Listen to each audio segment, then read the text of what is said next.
Today, we are here to sound the alarm. San Diego County on the verge of dropping to the most restrictive COVID-19 tier. What leaders are asking everyone to do now. Plus, the blood types that could increase your chance of catching coronavirus. And the extraordinary steps one local hotel is taking to try to fill its rooms and stay afloat. ABC 10 News at 6 starts now. San Diego is teetering on the edge of falling to the most restrictive COVID-19 tier. Good evening. I'm Kimberly Hunt. Steve has the night off. ABC 10 News reporter Laura Acevedo is live with the grim warning laid out by the county this afternoon. Laura.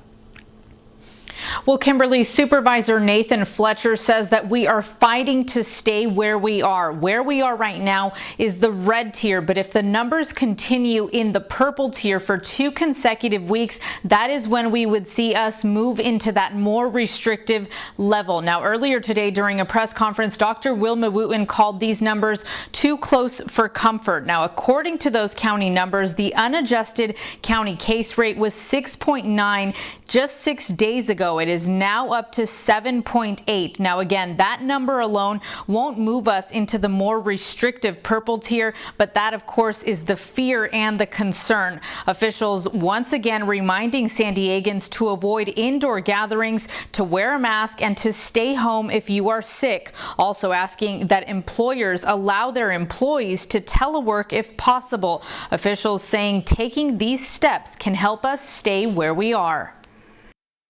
There's not one isolated incident we can point to say this. There is widespread community transmission. We are in that substantial tier and substantial risk. And so there's not one individual thing you can point to and attribute it to, which is, again, why we're here just asking all of San Diegans to do everything we can, particularly limiting those higher risk indoor settings. Again, it would take 2 consecutive weeks with numbers in that purple tier before we moved into that more restrictive tier. But officials today stressing the importance, saying that it is up to San Diegans to take the measures and follow the health order that is in place to keep this from happening. And of course, keeping businesses open. Reporting live, Laura Acevedo, ABC 10 News. A stern warning coming today. Thank you, Laura. Here are the latest numbers. The county reported 311 new cases today, bringing our total to over 51,000. There were also 3 new deaths, bringing that total to 850. 2 new studies out this week suggest people with certain blood types may be more at risk for COVID-19, and one blood type may offer some protection. ABC 10 News anchor Derek Stahl goes in depth to look at how much of a difference it makes and why. We get our blood types from our parents, and there are 4 major blood groups: A, B, AB, and O. These 2 new studies suggest that type O may offer some protection, although the science isn't quite settled yet. The first of these 2 studies looked at nearly 500,000 people who tested positive for COVID-19 and found that people with type O were underrepresented. Danish researchers found just 38% were type O, when that type actually makes up 41% of the population in that area. They say it suggests people with type O are less likely to get infected in the first place. On the other hand, people with type A blood were overrepresented by 2%, suggesting they are more likely to catch the virus. The second study out of Canada looked at patients in the hospital. Among 95 critically ill patients in Vancouver, they found people with type O or type B blood tended to have a shorter stay in the intensive care unit, and they were less likely to need a ventilator. Dr. Christian Ramers is with Family Health Centers of San Diego. Yes, there may be some of these associations. I don't think it's fully understood at this point. He points out the science is mixed. The new findings line up with a previous study out of China and another in Europe, but a third study in the U.S. found no significant link between severe COVID cases and blood type. And at this point, doctors are not sure why blood type would play a role. You know, the immune system is an incredibly mysterious and complicated thing that we don't fully understand. And blood type sort of plays into that because people with different blood types actually have slightly different immune systems and immune responses. Your blood type impacts the kind of antibodies you produce. That's why it's so important in blood transfusions to get the right blood type. Blood from the wrong donor can trigger antibodies that attack those red blood cells. People with type O blood have two sets of antibodies that people with type A or type B only have one set of. And that's one of the theories scientists have about why blood type may matter when it comes to fighting off COVID-19. Derek Stahl, ABC 10 News. And experts say if type O blood is protective, it's not by a huge amount, and type O isn't always better against other pathogens. Past studies have shown people with type O are more at risk for a kind of bacteria that can cause ulcers and cholera. The Vista Unified School District is sticking with its plan to bring students back at normal capacity next week. That decision comes after a board meeting that lasted until the wee hours of the morning. ABC 10 News reporter Mimi Alcala explains why some teachers are not happy. We were told to go back into the classroom in the middle of a pandemic. Vista Unified will have students back on campus at normal capacity starting October 20th, despite some teachers and parents rallying against that plan Thursday. Parents from both sides later spoke up at the long board meeting. Some raised concerns about full classrooms with the Vista Classic in-person learning model, and others praised the reopening plans. Please stay true to all the thousands of parents who rely on Vista Classic to happen for the emotional and academic well-being of their children. Superintendent Dr. Matt Doyle told ABC 10 News in a statement that last month the board approved a memorandum of understanding with the Vista Teachers Association for school reopening, and that it was developed collaboratively with VTA leadership.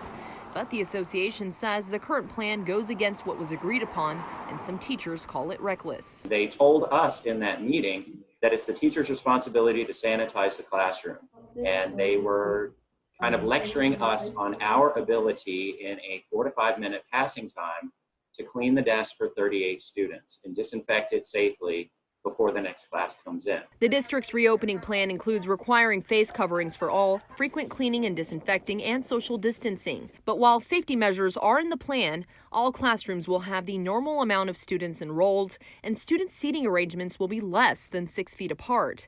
California's school reopening guidance says consider ways to establish separation of students through other means if practicable, such as 6 feet between desks. Mimi Alcala, ABC 10 News. The Vista Teachers Association is holding an emergency board meeting to decide next steps.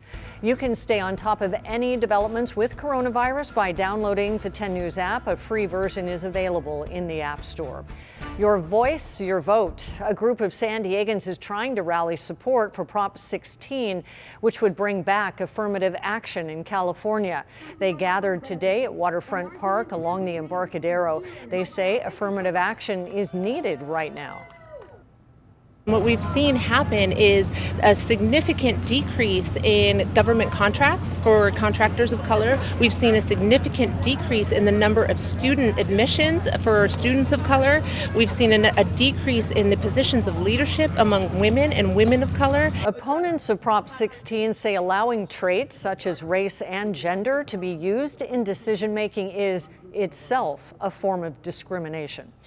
And Monday is the deadline to register for the November 3rd election. You can do so online by going to sdvote.com. If you miss the deadline, you can still vote, but you'll have to go to the registrar's office or your polling place in person to register conditionally and then vote provisionally. Turning now to our weather and what should be the last day of this heat wave, and our heat advisory expired at 5 o'clock. Angelica Campos is joining us now with the records that we set today. Angelica.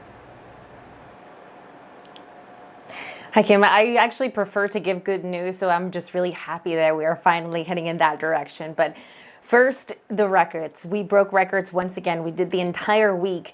And today was Escondido and Ramona that tied records. In Poway, 99 degrees, breaking the record of 90. We were 1 degree shy in Campo.